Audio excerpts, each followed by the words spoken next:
Are you going to get Donald Trump's $2,000 tariff dividend? No, no one is. It's not going to happen. It's a stupid idea.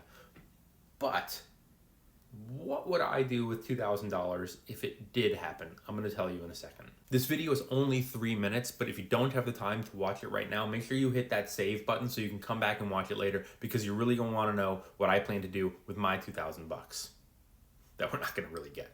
First of all, the point of Donald Trump's tariffs was to make a lot of money to pay down our ballooning national debt. But you can see here from this headline, tariff dividends could cost $600 billion per year. The thing is, President Trump's new tariffs currently in effect have raised approximately $100 billion so far. And that is including tariffs that have been ruled illegal and are projected to raise about $300 billion per year. Now, we don't know anything about this dividend because this is just like a man with dementia rambling at night on the internet about like the things he's going to do. So maybe this is meant to be a one-time dividend, or maybe it's meant to be an annual dividend. But here it says that we estimate the $2,000 dividends would increase our deficits by $6 trillion over 10 years, assuming these dividends are paid annually. So this little graph here shows you, let me move my big fat head out of the way, that $2,000 annual dividends would far exceed tariff revenue. Current tariffs could be used to pay a $2,000 dividend every other year starting in 2027.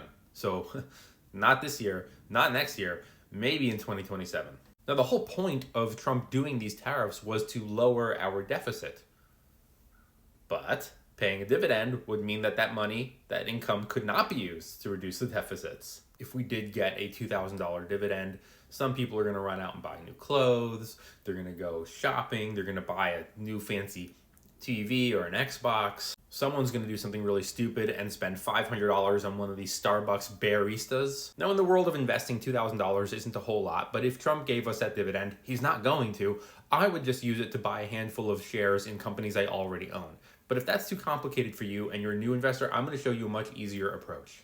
An easy option if you wanted an affordable ETF that was focused on large cap growth stocks that is up 385% in a decade would be SCHG. If you wanted more passive income, the Schwab US Dividend ETF that pays almost 4% is only $26 per share. If you wanted a broad market S&P 500 ETF, SPYM, formerly SPLG, is $80 per share and is up 226% in a decade. Those ETFs are great options for new investors who are thinking about long-term investments and just don't know what to do with their money. Just don't bank on it coming from Trump.